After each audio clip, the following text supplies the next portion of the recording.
Hi, I'm Lee Jones from Carleton University, and I'm presenting Punch Sketching E-textiles, exploring punch needle as a technique for sustainable, accessible, and iterative physical prototyping with e-textiles.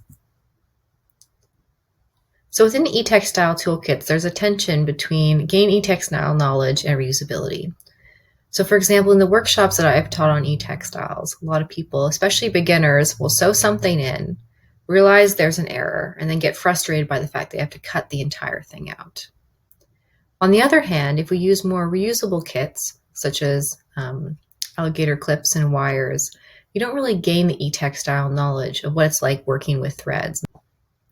Also, in e-textiles, there's a tension between creativity and usability. So for example, the ones that use threads, you can be more expressive, and that's the fun of working with e-textiles. You're not only doing a functional thing, but you're also making a decorative item. For related work, we looked at several different areas related to drawing, sketching, and e-textiles. So the first one was looking at sketching as a process within HCI. So how sketching can be used to convey ideas, and by doing a quick sketch, you can quickly come up with a concept and then share it with others. Stitching in HCI. So stitching is really unique in HCI in that it's both functional and aesthetic, so it has dual purpose. And e-textile prototyping toolkits also come in a wide variety of shapes and forms. So for example, there's the more expressive ones like the lily pad that use the threads. And there's also more block toolkits like wearable bits where you can put things together and then take them apart, but they're less expressive.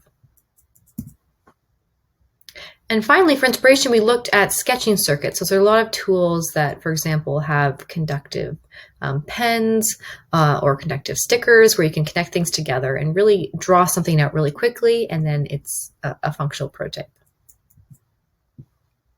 Combining those all together, we looked at punch needle as a possible solution for this, where you can punch something in, but then also pull it out really quickly. So how punch needle works, it has these loops on the bottom so that the loops keep the thread in place, but if you pull it at a certain angle, you can take it out really easily. So in this example, you can see the loops. On one side it looks like a stitch, but on the back, if you flip it over, then you can start to see how it's held in place. The nice thing about working with a punch needle is that it's easy to fix mistakes, undo, and redo. So for example, like the LED issue that I mentioned earlier, in this case, all you would have to do is wind up your thread, and not the full way, just to fix the first LED, and then continue your circuit until you're done. And then finally, when you complete the entire thing, you can actually pull them all out to reuse all of the threads and components.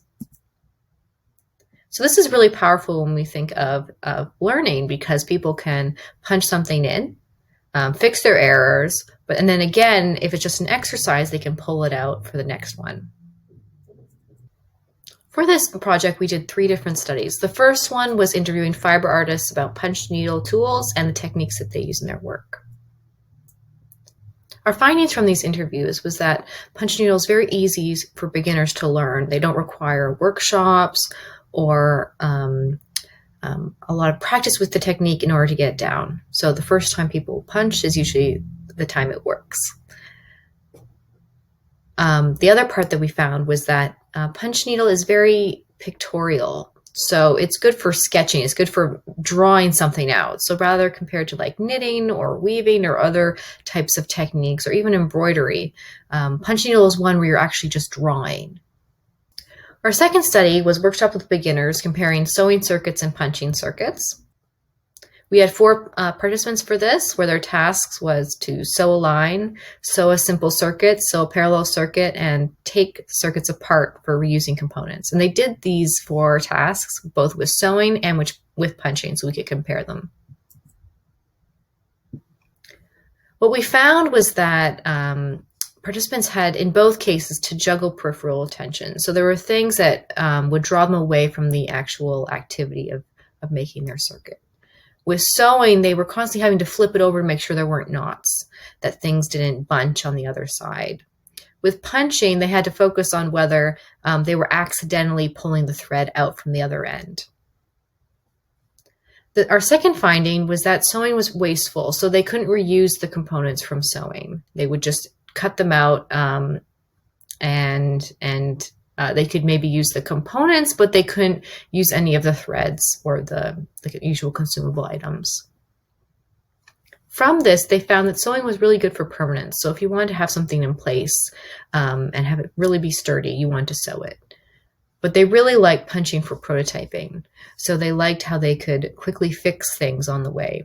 And a lot of them recommended that they would first want to punch and then sew. So the idea is their steps would be first to punch out their idea. And then once they had their idea solidified, then they would want to sew it. So it's not one or the other necessarily. It's more like where it should be in the process. Our third study was interviews with occupational therapists to talk about the difference between the two tools. So what is it like to sew versus what is it like to punch?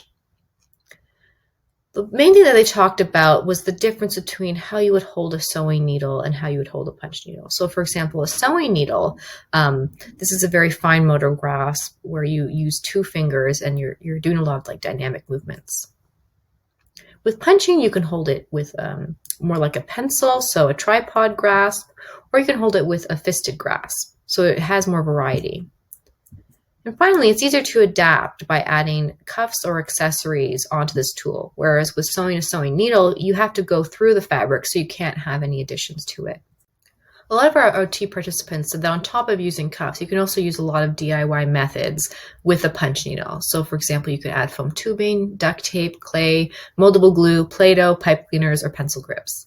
And as one OT participant said, my glue gun is my best friend. So a lot of DIY materials can be used with the punch needle to adapt it as needed. They also talked about how the punch needle, because you didn't have to flip it over all the time, it's easier to stabilize for having a one-handed activity. So by having the frame and by having it somehow stuck to the surface, it means that someone could do the entire activity with one hand. Based on talking with the fiber artists, our experience trying out with folks, and then also the interviews with the occupational therapists, we developed a recommended toolkit of how punch needle could be adapted specifically for e-textiles. So we recommended a tension frame so it could be used with one hand, a cloth for the base material, double side tape if you need to put things down for accessibility reasons. So for example, to hold a specific LED or component in place. We also use the stitch pen from We Are Memory Keepers because it has this spool on the top, which solved the issue that we found with participants having to focus on whether they were accidentally holding the other side of the thread. For accessibility, you can include cuffs like the adaptive easy hold. And then we found that Carlgrim thread really held in place well when we're punching. Finally, the LilyPad LEDs have nice big through holes, so it's easier to punch through them. We think that the punch needle is unique in that it can be included in expressive kits, but also ones where you can easily undo and redo things. There's also opportunities for more accessible kits. So the fact that we can adapt onto a punch needle, it doesn't have to be the purchase form factor. You can add more onto it. We can also use the punch needle for making fuzzy interfaces, though this has new opportunities for the types of interfaces we can teach. And finally, as people get more used to the punch needle, it's also something you can punch in 3D. So for example, this is a jacket that one of our participants developed, and then I punched it out to do the quick prototype. And the entire thing was punched in 3D.